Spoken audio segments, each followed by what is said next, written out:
All right, if you are in your 20s or 30s, I am going to explain exactly what you need to do to become financially independent in your lifetime. Okay, it is very simple, but it requires focus. Focus is the first key to wealth creation. So if you can't make it through my 7-minute video or however long this will be, you're probably never going to be wealthy. All right, very first thing we need to do is create a strong base. So the first thing we want to do is we want to look at awareness. Where does our money currently go? Okay, take your bank statement, take your credit card statement. If you use cash, you might have to journal out your cash entries for a month. You're going to take 1 month of expenses and you're going to bucket each thing that you paid into one of 3 buckets. Bucket 1, must-haves, rent payment, insurance payment, whatever.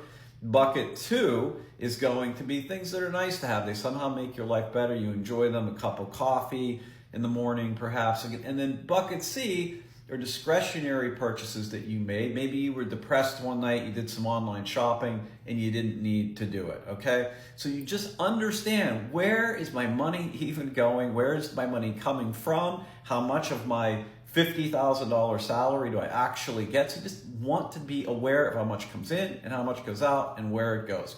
The next point, we're gonna plug the leaks. A leak is where you are spending for something but getting no value. You usually see that in subscriptions. Look at Apple subscriptions. Look at, I just had one, a VPN that I bought 2 years ago, and I was being charged $13 a month for this thing, okay? Something like that, subscriptions. Then you have homogenous services, the same service. It's like AT&T or Verizon.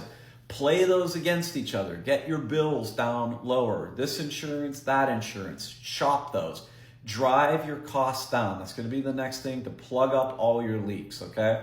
Now, you're now at the next stage. The next stage, after you do that, step 2 in this process is we now need to have some level of financial security. I have been to the point where I had $25, I didn't even have 25. I asked for 25 and I couldn't get that much. So I didn't even have $25 to my name, okay? And that is no way to live. You can't live in fear. You can't live in a place where you just don't have any security. So the next thing we're going to do is we are going to save 3 to 6 months of expenses, okay? For me, I like to even have more. This is how much does it cost you to live? If it costs you $2,000, food, rent, gasoline, whatever it is, those things that must be paid, fine. All right, so let's say that's $2,000. You want to save between $6,000 and $12,000. You're going to say to me, Mark, okay, that's a big nut to swallow there. I understand that. I've been there. And at this point, you may have to consider, all right, I want to do this quickly. I'm going to pull my wings in. Maybe you go and you rent with somebody, so you have a roommate. You might say, I'm not spending any of my discretionary income. You really make decisions to get that money saved, because you're going to feel a lot better when you have some level of financial security. You're going to keep that money in a high yield savings account. Do not put it under your mattress. Don't put it in a shoebox. Don't take it to the bank, because they're going to give you 0.4% interest. Instead, use an insured high yield savings account. Okay, so you're going to at least get 3.5%, 4%. You'll be earning something. You're not outstripping inflation, okay, but you're at least earning something on your money. Great. Now you're aware of where your money goes. You have a savings set up now. Okay, now next step 3, your debt. You cannot have debt in your life that's toxic, okay? Now, what do I mean by that? Credit card debt, anything where you have these high interest rates, because you can't make that much, generally speaking, in investments. So you need to destroy that debt. We do that in an avalanche pattern. List all of your debts, okay? So the one with the highest interest rate, the next one, the next one, the next one, okay? And you're going to make all of your monthly payments that you have to, the minimum payments, so you don't get penalties. But on that first one, you're going to direct all of your extra cash that you possibly can at that debt and kill it. Let's say that payment was $300. After you pay that debt off, you're now going to attack that next piece of debt, applying that $300 plus the minimum payment, and you just keep doing that till you have zero debts, okay?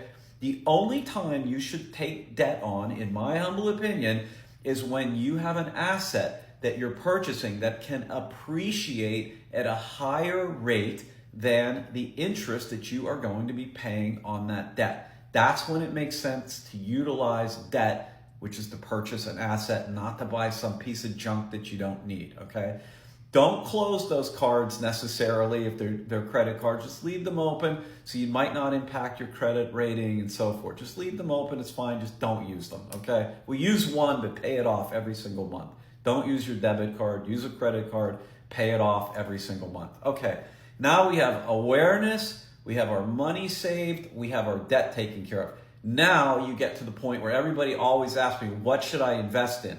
And the reason I never answer that question is because you can see if you haven't built the base of the pyramid, you shouldn't be investing. If you have $10,000 and you have $20,000 in credit card debt, well, the smartest thing you can possibly do is use your $10,000 to get rid of some of the $20,000 in debt. Fine. Now it's time to invest, okay?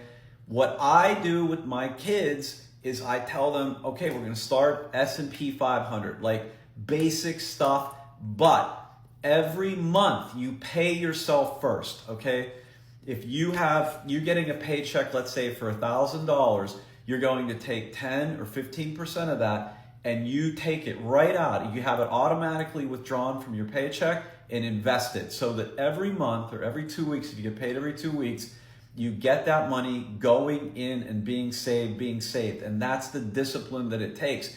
And when you do it over time, that money keeps growing and growing. If you have a 401k or an IRA, you definitely want to use that because that will help you grow your money in a tax-deferred manner. So it'll grow faster and larger because you're not being taxed. Also, a 401k plan in a company is oftentimes contributed to by the company. So you're earning, let's say you put $1 in and they match it with a nickel, well, you're earning 5% immediately. So yes, put as much as you can in that, okay? Those are the basics. When you're investing, you must invest in things that you can explain to people, all right? You don't want to invest in things that you don't know what you're doing. Now you say, Mark, I'm 7 minutes and 32 minutes into this. How could I accelerate it? All right, what if I want to get my money growing? What if I want to be like you? You were a millionaire before you were 30. How could I do that? Okay, this is where we're going to talk about in 2 minutes and 15 seconds, asymmetric bets. Okay, asymmetric bets is when you're going to put in time and or money in a limited way that has an explosive possible return, or you are going to only lose what you put in. I'll first give you an example of using your skills. Okay, you should invest in a skill. Whatever you do, you should become the best at it, okay? If you're the best at it, you can leverage that. For example, I have a friend, Chris Perrette, who started his business by offering his services for free unless he could get a better outcome than the company, that was my company, GLD, was getting. He killed it and he sold his company last year for $10 million, all because he made that initial asymmetric bet of his skills, okay? That's one way you could do it.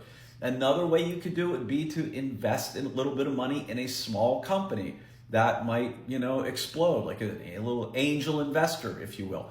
And then finally, you can also start your own business. So if you want to start your own business, that's what I did. That's how I accelerated my wealth in my life. If you're going to do that, I suggest go to businessballers.com. That's my advice and my partner Sarah advice on business. So if you want to go the route where you don't have your own business, follow exactly what I told you here to do. You will end up wealthy.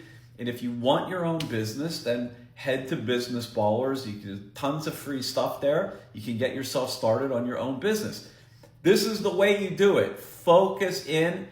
And I want to talk 1 minute. Don't worry about multiple streams of income until you get your first thing done and you've got your money moving and you know where it's coming from and you're making money. That's it. I did it in less than 10 minutes.